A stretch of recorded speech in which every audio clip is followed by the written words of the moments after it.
Ahmad diamond radio channel की crime updates थोरम ताबीरिबसिंग अमदी मियंग ताबीरिबसिंग जेम्स हैगुरजमना तराम नोकचरी ngasi mu pudun laksari crime update mapan suba tangkak loinana ngasi gi mapan suba tangkak si tabiraga soidan make domna yamna nungaiba mo oigani haina lojei maramdi yamna top padugumba serial killer amakhaki wari serial killer sing asi ayamana mahaki aningba apamba magi psychopath oiba aduga wakhal tonganba mahangna ningkhiba amada lambi amada yamana chakali ngasi serial killer asidi yamna top adugumba serial killer amagi aseng warini thaudoksi akoigi thangnari balaiba khaijaba tare Bangladesh ta thokpa adugumba serial killer amani masamakna mamingsi Hercules haidana thonjai matam khargi mamangda akoigi crime update tabiriba chinau singi maraktagi Hercules Bangladesh ki hariba thaudoksi matangda yamba amuktang sembiro haidana sutak pirakpa so thank you so much aduga koi mayam khangminagadore ngasigi topic sida madudi matau karamna Hercules hairibasi Bangladesh ki Hercules haibiribano aduga Hercules haibisidi yamna thongna aphaba amukhaki warini masak khangdaba miyoi amana mi hatpa aduga paring naina chatharakpa serial killer haitare masidigi tonganba amani asengba warisi aduga koina Stone Man aduga Jack the Ripper tonganba kaya marum se koina crime reports late night story gi khuthangda tahanjakre so Jack the Ripper ikui kuidri koina tahanjakibisi asumna ngasi wari asidi koigi police na tawgadaba mathau khra police na kariguma kanaguma crime satham matamda police na phagalaga mahaku sar se thangkalaga jail dal henbo oiro aduga court ki matungina court na pirakpai matungina sibagi charak piba sina singbasi ayamba police na mathau yamna thuna sar se thangkalagadi madugi makhoi gi charak si yamna thuna phangi masi miyam poromani hena khangi so police na tawgadaba thabuk si Hercules haribasina torokpagi aduguma case ma khangni aduga thangnari baleba Bangladesh ta adugumba si tholokibani masana masagi maming ase Hercules haina che machet amada iraga thamamba adugumba thaudok ama khangni so matau karamna no kari gi damak tano haibasi chapchabdi episode asida soidina khaminerasi asiba ama khak phangi asiba masasida note ama khak se note ama khak khoigi lengjum खदांगी मखा स्वाइसदा थेटलगे हे माना थममी असुमने इरमी मदुदी आई rapist ने आई rape चथकी अदुगा आइना तारिबा दशासे नाहकना तानिंद्रबदी नाहक सेक्सिल्लो Hercules असुमने Iram इरिबसे बंगला मयकता फजना इरमी बंगला मयक अखोने season नरिबा बंगला मयक से चमाना न बंगाली का कोई मयक माने इवन बांग्लादेश का माने हारिबसिना चे अंगौबा असिगुम चे मद तोरगा ईरगा फजना थेलमी आई रेपिस्टनी आइना तारिबा दशासी नखोय तानिंद्रबदी नखोय चेक्सिल्लो सावधान गाहायरेगा सुमना इरमी मसिगी मतुंगदा रेप असि नसाना तानिंद्रगदी असिगुम थबकसिंग असि तौगनु हाइबगी notice अमगी मोंगदनी थमलमलिबसे Bangladesh hariba lebak si nupi gi mathakta chathaba miot minei chathabada adumak nop taba lebak amani India su chahi amada 40,000 rape aduguma chathaba aduga rape chathakiba mioi sing asi phaba matamda chairak haijaba tare chairak si 100% phangba ngamdaba adugumba leibak amani 25% khatang chairak phangaga lemhoriba 75% amadi chairak piba ngamdaba aduguma leibak amani so in the same case Bangladesh hariba lebak asi dasu yamna yamkhre 2015 dagina 2018 fawbada 18,000 rape case file toki India ki su tonga basigumba case phongdokpa dumak lai haibadi chahi magi manungda 40,000 nongmada nupi chamagi mathakta haijaba tare asugumba rape chathabagi report le hanta corona gi lakpasidagi rape ki case masing di hanthai even in Manipur haujuk leribsi 2020 gi December ni तकी चाही सिदा नुपी की मथक्ता चथबा rape अदुगा नुपी फूबा चेलनी हारगा रेप चथबिरगा हुंदोकलंबा फूरगा थमंबा सिगुंबा केस फाइल तौबदा मणिपुर दसु हौजि फावबदा टोटल चामगा कुंथ्रा फावगी मनुंगदा मणिपुर की सुलैरे हारिबसे केस फाइल तौब खर खक्तनी खर दि तुमिन अदुम लेसन की बसु दुम कोंगाइनी असुमना बांग्लादेश दसु केस फाइल तौबसे 18,000 2015 दगिना 18 फावबदा सिगी रिपोर्ट सिले कनागुंबा खरद थोबो थोदो वाथो खरदी इकाइजबदगी नत्रगा यासिनबा खरदगी दुम फोंदोक्तबसु यामना लई हाइबसे रिपोर्ट अमदा पल्ले असुमना केस फाइल सी तौकी हाइबदी 18,000 फाइल तौकीबा लेकी अदुगा रेपिस कया फारबसु इंडिया दा तोबगुमना मखोइसु दंडी फंगबसि थोइना हाइबदी दंडी पीबसि इंगम ngमदे जनवरी की तांग 3 2018 ढाका की मफम असिदा नुपी अमखकी असीब हक्सांग फंगी नुपी अमखक लेसाबी मखक सिरग लेरमकी अदुबु नुपी असे असीब हक्सांग सि मनाक्ता पुलिस सटकी नुपी से कनानो हाइना थिगतप मतमददी नुपी असी नुमित खरनी की ममांगदा नुमित मरीनी मंगानी की ममांगदा पुलिस स्टेशन दा लामी मदुदी महाक असे रेप सथबिख्रे महाकु रेप चथरिब मियोय अदु महाकु फाबियु हाइदना पुलिस ता मसामकना कंप्लेन तौदुना रिपोर्ट इबा लाखिबा नुपी अमखक अदुबु नुपी अदो सीखरे पुलिस ने सेक्सी लौदबा नुपी अदुना थांगलखिबा कंप्लेन अदु पुलिस ने निंगथीजना लौबी खिदबदगी नुपी असे सीखरे मसिगी मरमदी रेपिस अदु ममिंग फावब खंगी पुलिस ना अदुबु पुलिस ना मथौ अदो याम कन्ना तौकिदे नुपी असिना पुलिस ता असुमना महा केस फाइल तौखरे हाइबसी रेपिस अदुना खंगी मसिग मतुंगदगी नुमित मरीनी रोम लेरब मतुंगदा नुपी असे हातोपिकी हाइबदी रेपिस असिना हालिबगी मरमसी नुपी असिना पुलिस ता मागी केस फाइल तौखिबसिना मरम ओइरकांदा नंगना केस फाइल तौरगदी नाहक हाटप तारे हाइबगी मोंगदनी नुमित मरीनी रोम लेरकांदा नुपी से हाटखिबनी हाइबसी खंगी मसिग मतुंगदगी ममा मपाना अमुक पुलिस ता वाकट पलाकी मदुदी इचानुपीना नखोइदा केस फाइल तब मतम चाना नखोइना थबक असे पाखत पिरम तारगदी इचानुपी ngasi हिंगदुनु लेरंगदबनी अदुबु नखोइना सेक्सी लौदबदुनु मरम ओइरकांदा खोइगी इचानुपी से सीबनी हाइना ममा मपाना पुलिस तलागा कपखिरम मतम मदुदा पुलिस मखोइ केस अदुमु इनौ नौना हांगदोकलमी मखोइना थवइकिदबा यामना कुइबसु नतब नुमि मरी मंगानी खक्की केस तो अमुक हांगदोकलगा नुपी अदुना रिपोर्ट पिरम अदु पाखी अमदी हारिबा असिदा रिपोर्ट पारिबा असिदा चेनरीबा नुपासी ममिंगसी रिपोन कौई रिपोन हाइबा नुपा अमखकना हारिबा नुपी असि रेप चथकिबने हाइबसि खंकिबगु लोइनाना केस अदु हांगदोकलो मतुंगदा रिपोन गी खोंगुल से पुलिसना लिखी अदुबु पुलिसना लीरिबा खोंगुल अदुदा रिपोन दे थीबा फंकिदे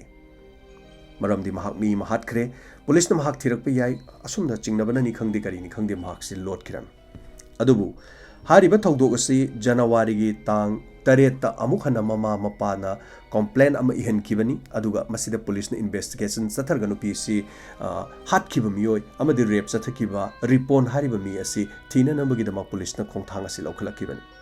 जनवरी की तांग 3 हारिबा सि थीना बहुनबदा फंखिदे अदुबु जनवरी की तांग 13 रिपोन हारिबा नुपा रेपिस असे तुरेन अमगी खोंबाल मयादा सीरगा लेरमखि मकोक्ता नोमई मरु अमा पाले अदुगा महाकी लेंजुम मया फुटचित मनुंगदा चे अंगौब मुद थेचलमी मदुदी आइगी मिंग रिपोन कौई आई रेपिस अमनी आइना नुपी मचा अमा रेप तौदुना इना हाटखी महाक रेप तौरु मतुंगदा पुलिस ता फाइल तौरबदा इना हाटखी मदुना मतुंगदा आइना तारिबदा सासे तानिंगद्रबदी नखोय असिगुम थबकसि तौगनु हारगा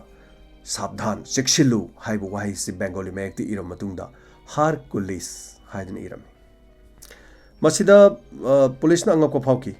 पुलिस ना थीबा फंगदब मी अमा कनागुम मसक खंगदब मी अमा खंगनो रेपिस अमाबु हाटलमे हाइदुना मतम अदुदा मियाम पुनमक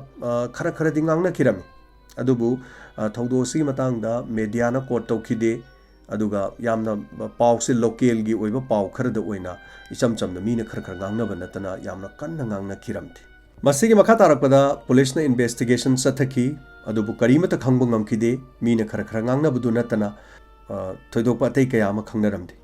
अनि सुबदा थौदोक अमा थोखी लैसाबी अमा मबोक महाकी ममा पोकपा मबोक की मनाक्ता लैसाबी अमा खक चतखिरम लंबीदा नुपी अदुना मथंता लाकपा मतमदा नुपा अनि खकना नुपी असी फाकी मफम अमदा पुरगा नुपी असे मखोय मी अनि चंगगा rape चथखिरम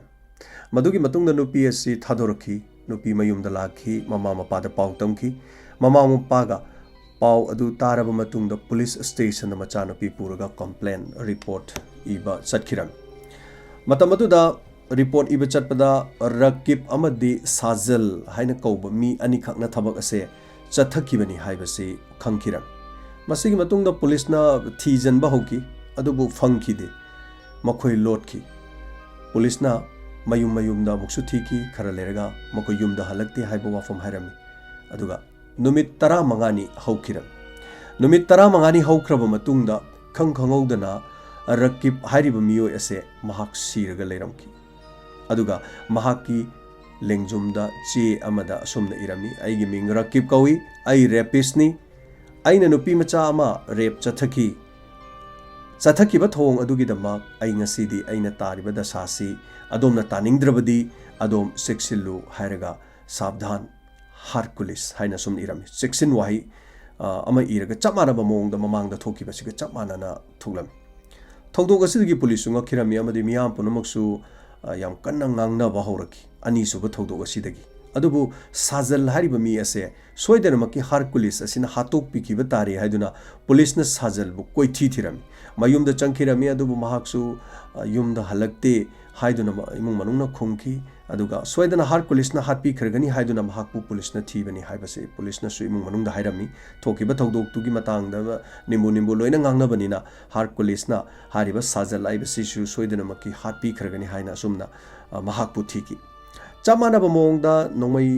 maru ama haribasi su mahaksu palami aduga si adu thelaga thamlamani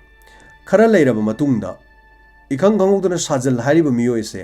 mahaksu amuk nongmaina kaplaga che amada lengjum da thelaga thamamki wahaisu chamanana ai rapist ni aigi ming sajal kawi aina nupi macha ama rape chathaki aingonda tariba da sase nokoi taningdrabadi sexillu haraga makhada Hercules haiduna sumniram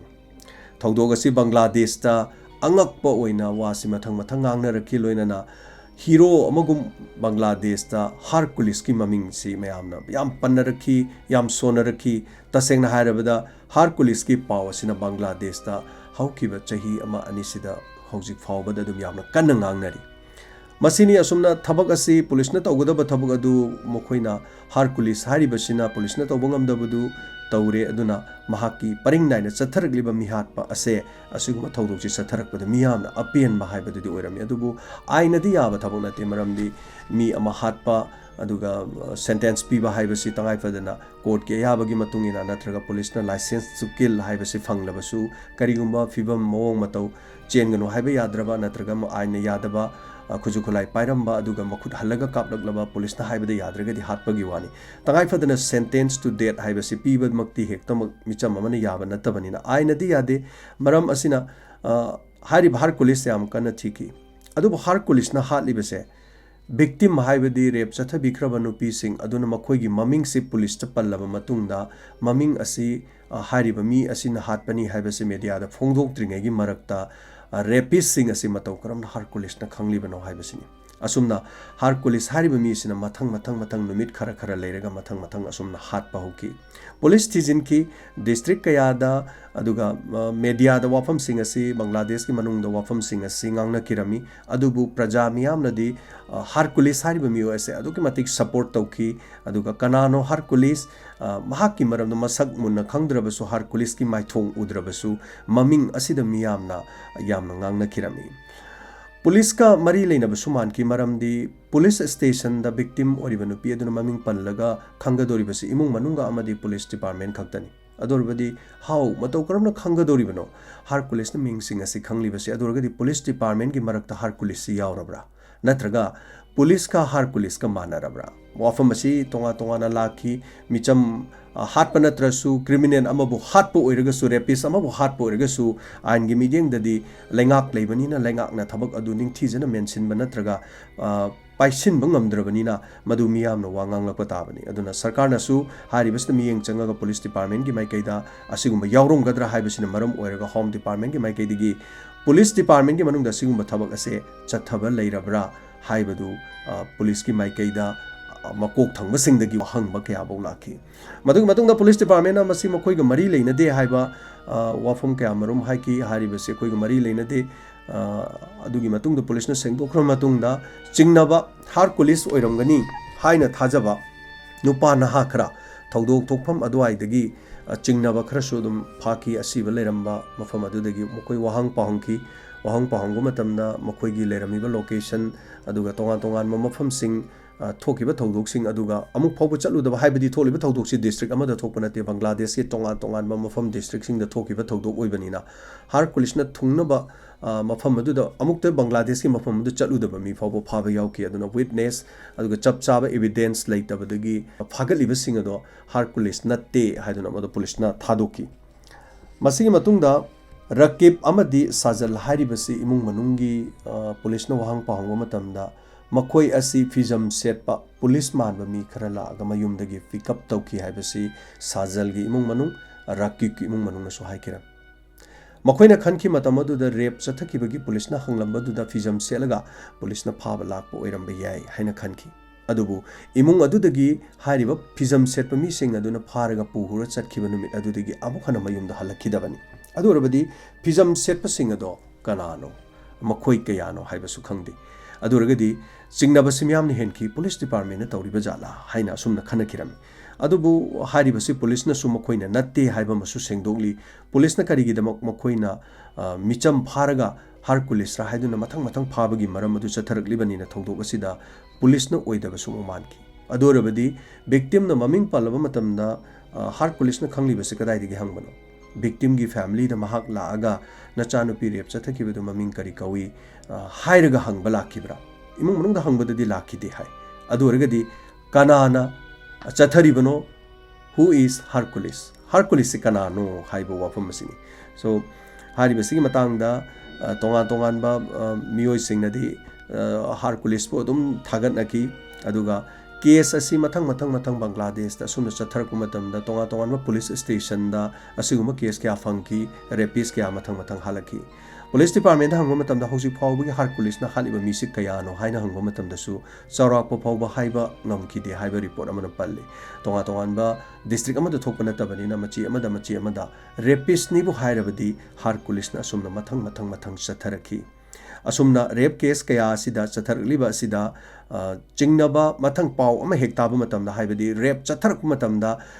accused तो अदुनी हाइनि हेक खंगबगा police department की मियोय सिंगना accused तो हाना कोई थी मरमदी हाथ पीखिबा तारे नकोय हारकुलिसना सोइदना हाटखिबा तारे नोय case असिदा थेंगनबा हारकुलिसना नकोय हाटखिबा तारे हाइदुना मकोय कोई थी हाइबसिनी अदुबु मकोय कोई थी रिंगै मकोयना खरा लोलिंगै हारकुलिसना हेक्तमक हाटपा हेक्ता हानकी असुमना पुलिस ने यामना कन होनजरबसु करिगुम्बा अमता हारकुलिस ने हाइबा चपचाबा अमता ngasi चाही अनि सुरकदोरबा 2018 दगिने 2020 योरकलबदा हारकुलिस कनानो हाइबसे हौजि फावबा खंबा ngमद्रि अदुबु मियामनादि यामना सपोर्ट तवी अदुगा मसिगी वाफमसिदा इंडिया की ओइबा मफमसिदासु रेप केस अदुगा तोंगान तोंगानबा कयासे लेबनिना इंडिया दा लेबा मी सिंगना फावबदा बांग्लादेश की हारकुलिस से कोई इंडिया दा लादि फनीदा अदुगा रेपिस सिंग से मथंग मथंग मफम असिदगी हारकुलिसना अमुक्तंग हाटपीरदि नुंगाइनी अखोय इंडियादा लाक्लबदि अखोय मियामना फावबा सपोर्ट तौगनी अदुगा पुलिसना सु फाहलोय गायना हाइबा तोंगा तोंगान मसिगुम्बा फोंदोकनबा फावबा लेखि अदुबु मसि मियामगी मोनी मी खरगी हारकुलिस की थौंग अदुना चथरगलिबदुदि आइनदि याबदि नत्ते अदुबु थोलिबा थौदोक असिदा इंडिया की दसु हंदक थोकलिबा सिंग हाइतारे अखोयना पंजरिबा क्राइम अपडेट अदुगा पिजखिबा ममांगी लेट नाइट स्टोरी द पिजखिबा केस मचा मपुम ओइबदि पंदबा सिंग अदुदा रेप चथगिबसिंगदो हौजि फावबदा दंडी पीबा ngमथि अदुरगदि हारकुलिसना चथरगलिबा नियम असे चुमलिब्रा अदुगा वाफम असिदा दोंगी पुंगनिंगी ओइबा राय करि लै फोंदोपियु थोरम असि तारगा अदो हौजि फावबगिदि हारकुलिस कनानो फाबा ngमद्रि 2020 योरलबदा बांग्लादेश ता थोकपा अदुगुम्बा थौदोक अमा खक्नी अदुगा थौदोक असिगी मतांगदा दोमदा ताबिरगा करि फावबी ngasiगी थोरम 8 सुबा क्राइम अपडेट अखोगी थोरम असि ताबिरकांदा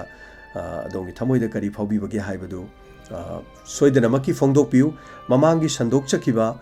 अखोगी क्राइम अपडेट की 9 सुबा तांककता फीडबैक पिबिरकपा खजिक्तंग पाननमगी तंजादु लोखचगी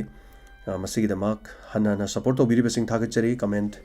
59 कमेंट लेबिरमी अदुगा थागचरी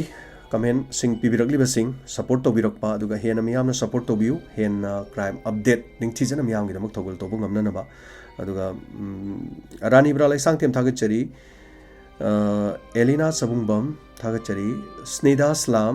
दिल्ली दगी थैंक यू सर नातापिरे अदुगा मसिगी थोरमसे असिगिदमक खनाना अदुगा एल शर्मिला लैमा याम वारम तो माले सर ना तापीरे थोदोक वाब लेते सर मिला मयाम गिदम होनजबनी अदुबु थौरम से नुक्ति गिदम क्राइम अपडेट से नुक्ति गी ओइनदी थागचबदि ngमजदे मरम मरक तमु लेपचे मरम दि वारी लेत्रबदि वारी दो खोने सेम साजन बेते याबना तबनिना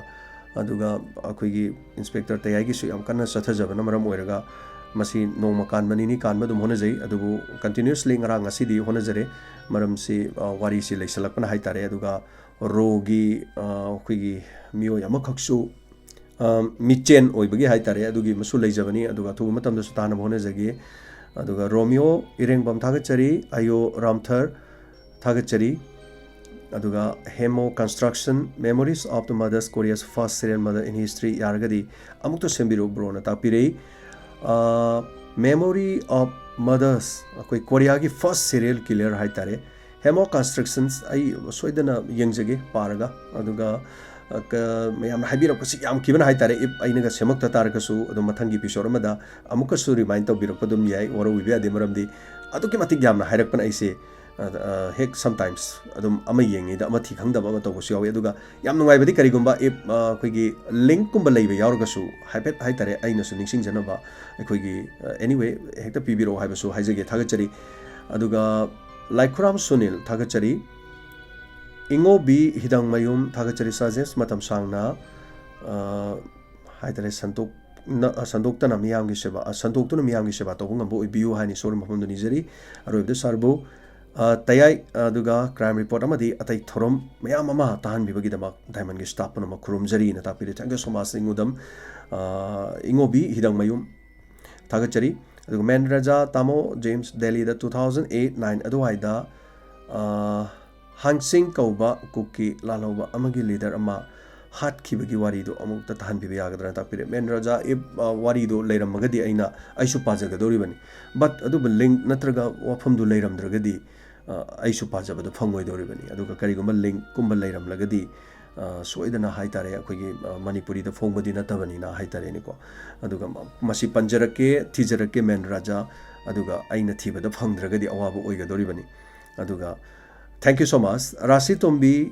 वारिसे ताबदा यामना ngai नुपासु नुपीसु नंगरांगी केस अदुदा अखोइगी मारियागी हाइतारे मारियागी मागी नुक्सिलांगदा नीरज थुअलगा माबु फाउनबो होनरकपदा मागी बॉयफ्रेंड हाथ खिबगे अदुगुंबा सेंगबो थौदोक हाइतारे अदुगा मलासना दाजिम से तुमसिक भरमदो मांदे तापिरे मलासना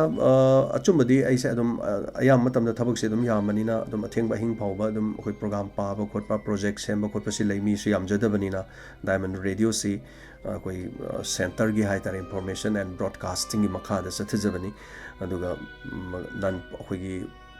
नॉन प्रॉफिटेबल हाइतारे सेंदोंग लेतबा अदुगा डेडिकेशन गा लोइना तौबा प्रोग्राम अमनी मसी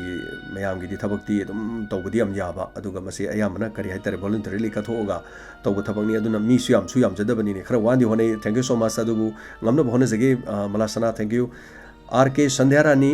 मैथ्यूज गी थौना थागली ना तापिरे यस मागी लिचतुदी मारियागी लिचतु पामदे ना तापिरपा अदुगा अमो गवर पुमापन मखाई तारबसु नुपा नबु मयुमदा हंदबिदा यस बेड अमखक लेबा बेडरूम दा चुमबनी अमो गवर हारिबसे मारियासु लाली मखोय हुमक लाले ना तापिरे तमो थोबा थागचरी मुंबई दा लेरिबा प्रोडक्शन सिंगदा अखोयगी टीम सिंगदा हीरो क्या हीरोइन क्या पुथोकली फिल्म यहोनगनी हायरगा मथोंग चाबा करी खुदोंग चाबा है खुदोंग चाबा लौबसु यावरी अचुमने अइना सुदुम पंजकीबदने अदुना कास्टिंग कॉट हीरोइन कुमनगे खोके हाबजे नुपीदना याम बथोई सिगुमबसे अदुगा रतन सिंह सोंगथाम हौरुक फमदी मारियानी ना सुताकपिरी अदुगा लोइसिलमदी नुपा थोई हाइगदमनी मारियासु लोइसिलमगदी हाइबनी अदु थौदोक्सिदा चेनदनबा अदुबु जोबी हो अदुबु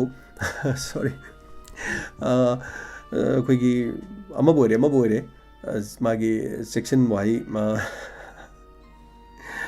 अमा बोइरे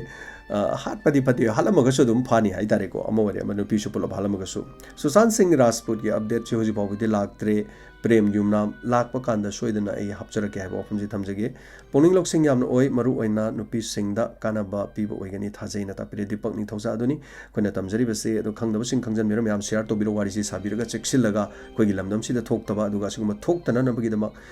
थोलकलबसु मियामना पोनिंग लोकसिंग ओरगा मदुगिदि याइ फबरोमदनी हाइतारे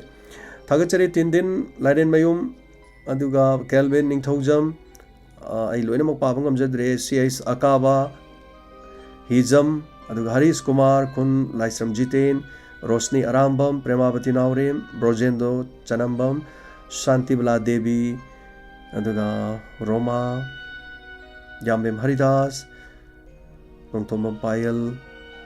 थागचरी नाउबी बेजो एम हंदकी केसी नुपी की हकतगी अयाम्बा नि यारिबा मखै चेक्सिन से न ताकपिले चुमनी बिबिराज थागचरी नुंसीबगी दमक न ताकपिरक चुमनी अदुगा तातोन खंगनबा मैथ्यू की हार्ट यम कली थोना लेना ताकपिरक हेरोजित अदुगा मंगाल मकुनी पौ कामई थागचरी सर नुपी सिंगना नुपा अखोइब सुकी मतिक फत्तब लंबी द चलहल्ले यस थागचरी विक्रम जेत थोकचोम